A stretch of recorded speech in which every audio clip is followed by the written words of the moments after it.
Baja California Sur, Mexico.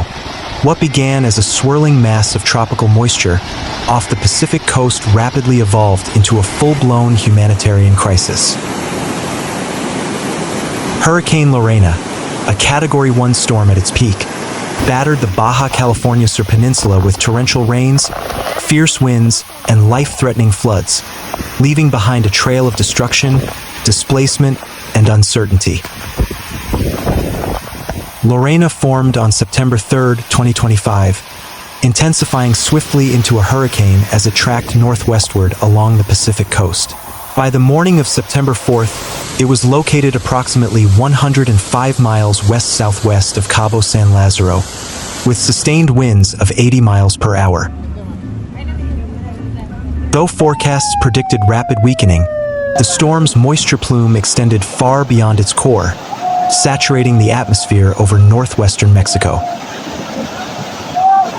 Rainfall totals reached staggering levels, between 4 to 8 inches in many areas, with isolated pockets receiving up to 15 inches. The National Hurricane Center issued dire warnings of flash floods and mudslides, particularly in Baja California Sur, Baja California, and Sonora. The deluge began late on September 3rd and intensified overnight. Rivers swelled beyond their banks, low-lying neighborhoods turned into lakes, and hillsides gave way under the weight of waterlogged soil. In the coastal town of Ciudad Constitución, emergency sirens wailed as residents scrambled to evacuate amid rising waters.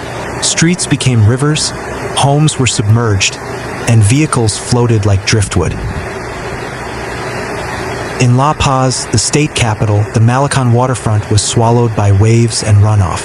Power outages rippled across the city as transformers short-circuited and utility poles collapsed. Emergency shelters filled rapidly, with families clutching belongings in plastic bags, their faces etched with fear and fatigue. Lorena exposed the fragility of Baja California Sur's infrastructure. Drainage systems, many of which were outdated or poorly maintained, failed under the pressure. Roads cracked and buckled, bridges collapsed, communications were severed in remote communities, leaving thousands isolated. The Transpeninsular Highway, a vital artery connecting the peninsula's north and south, was rendered impassable in multiple sections due to landslides and washouts. Rescue teams struggled to reach affected areas, hampered by debris and impassable terrain. Among the hardest hit was the fishing village of Puerto San Carlos. Residents described a night of terror as floodwaters surged through their homes. Maria Elena, a 62-year-old grandmother, recounted clinging to her rooftop with her grandchildren as the tide rose. The water came so fast, we had no time. I thought we would die. In Kamandu, a local school converted into a shelter housed over 300 evacuees. Volunteers distributed food, blankets, and bottled water, but supplies dwindled quickly. We need medicine, clean water, and more hands, said shelter coordinator Luis Ortega.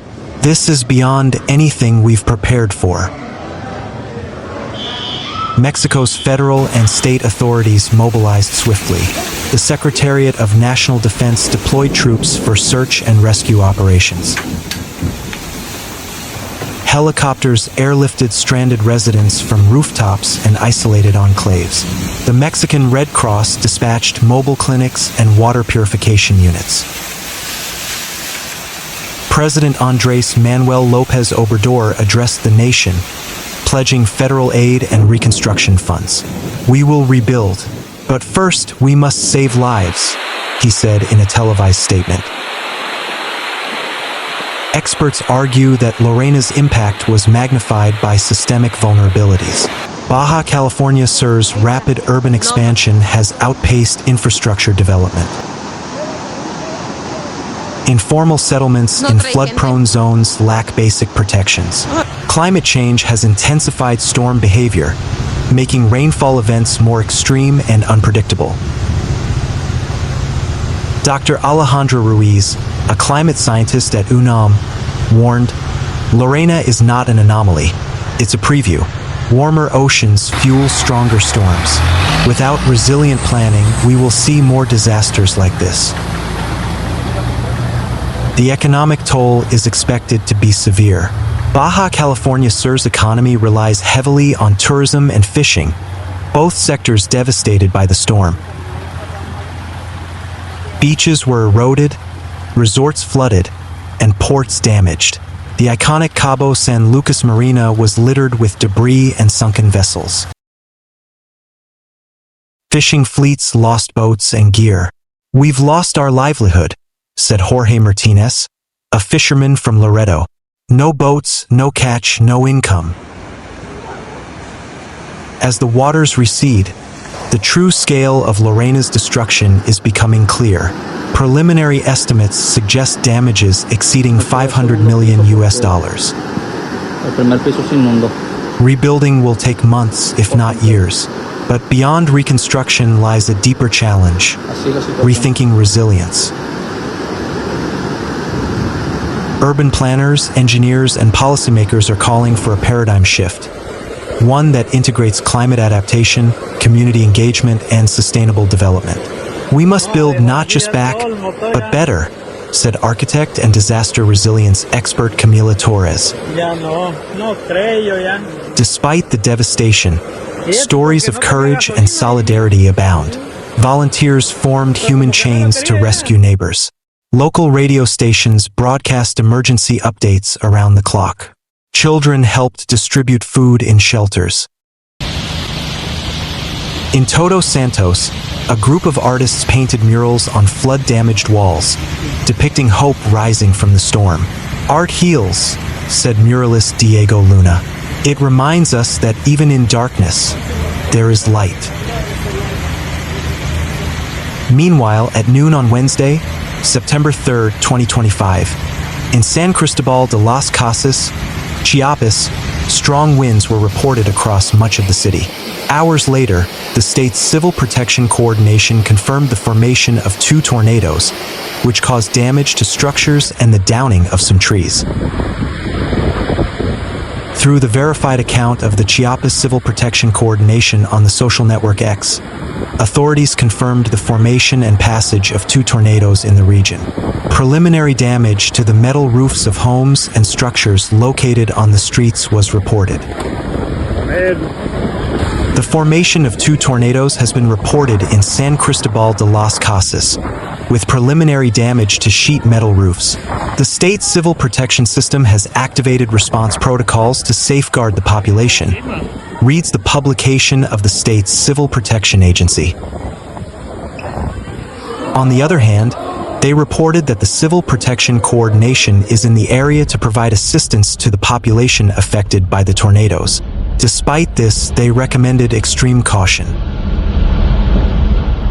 Minutes after the tornadoes formed and spread, social media users began sharing videos of the tense moments experienced during and after the event. One of them documented the passage of one of the tornadoes in the historic center. In all the documented materials during the event, it was possible to see how people began running for shelter behind some structure. One of them even shows how people who were near the Plaza de la Paz took refuge inside the government palace. Other footage also showed the phenomenon from a distance, as well as the objects it swept away. Although authorities only reported damage to tin roofs, street vendors also suffered damage, and some videos even documented the fall of trees.